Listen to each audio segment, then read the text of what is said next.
తుఫాను వల్ల దెబ్బతిన్నటువంటి ఈ వరి కానీ లేకపోతే మిర్చి కానీ వాటన్నిటిని పరిశీలించడానికి వచ్చినందుకు, అలాగే మీరందరూ కూడా సహకారం అందించి మీ అందరూ కూడా కృతజ్ఞత తెలియజేస్తున్నారు. ముఖ్యంగా ఈ ఎలక్షన్స్లో మనకు తెలుసు ధనబలంకు ప్రజాబలం ఓటు. ధనబలం గెలుస్తుందా ప్రజాబలం గెలుస్తుందా అనే రణరంగంలో ప్రజాబలమే గెలుస్తుంది అని చెప్పి మీరు అందరూ కూడా నిరూపించారు. మీ అందరూ కూడా చేసి నమస్కారం చేస్తున్నారు.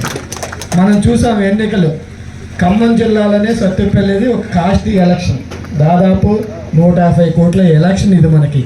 అయినా సరే ప్రజలు వేరే వాళ్ళైతే ఖచ్చితంగా డిప్రెషన్లో ఉండేవాళ్ళు, మన కార్యకర్తలు ఎవరు కూడా డిప్రెషన్ చెందకుండా ఏదైతే ప్రజలు అనుకున్నారో, ఎవరినైతే గెలిపించాలనుకున్నారో వాళ్ళే ప్రజలు గెలిపించారు అనేది వాస్తవం. ఇక్కడ ఏదైనా సరే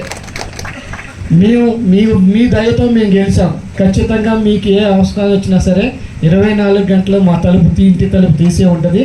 ఇక్కడ మనకి కులాలు మతాలు అవన్నీ పక్కన పెట్టి ఎలక్షన్లు అయిపోయిన మట్టుకే మనకి గ్రూపులు, తర్వాత అందరం కూడా ఆ గ్రామానికి సంబంధించిన అభివృద్ధిలో ప్రతి ఒక్కళ్ళు కూడా పాటుపడాలని చెప్పి మనస్ఫూర్తిగా కోరుకుంటూ, అలాగే ఈరోజు మనం వచ్చేటప్పుడు అడిగాం ఈ రోడ్డు కూడా ఇప్పుడు కందుకూరు నుంచి సదాశివపేట వరకు డెఫినెట్గా ఏదైతే చెప్పారో గున్నదిరావు పెద్దలు అక్కడ సప్టా దగ్గర కూడా ఒక వంతెన నిర్మించి అక్కడ చెక్ డ్యామ్ ఏర్పాటు చేసినట్టయితే ఈ ప్రాంత ప్రజలకు చాలా ఉపయోగం అని చెప్పారు. ఆ సూచన ఖచ్చితంగా తీసుకొని ప్రపోజల్ పెట్టి డెఫినెట్గా ముఖ్యమంత్రి గారికి అందజేయడం జరుగుతుంది. ముఖ్యంగా మనకి 3 మంత్రులు ఉన్నారు.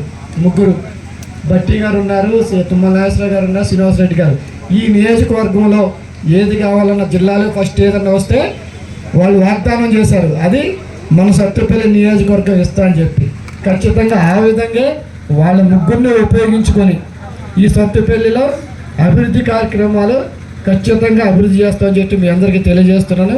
ముఖ్యంగా అందరూ కూడా ఇక్కడ ఉన్న నాయకులు కార్యకర్తలు కూడా నెక్స్ట్ పంచాయతీ ఎలక్షన్ వస్తున్నాయి కాబట్టి ఎక్కడా కూడా గ్రూపులు లేకుండా మేము ఒకటే చెప్తున్నాం, ఏ గ్రామంలో అయినా సరే ఆ పెద్ద మనుషులు వాళ్ళే కూర్చొని మీ గ్రామంలో ఎవరైతే మంచి ఉంటారో అర్హులు ఉంటారో మీరే డిసైడ్ చేసి చెప్పండి, మీ అందుట్లో ఏ మాత్రం కల్పించుకోమని చెప్పి మీ అందరూ చెప్తున్నాను. అందరూ మనకి సమానమే. ఆ విజ్ఞతమైన వ్యక్తిని మీరు గ్రామానికి ఉపయోగపడి మనకు అభివృద్ధి చేయగలనుకుంటే ఆ వ్యక్తిని మీరు అందరూ ప్రపోజల్ పెట్టండి.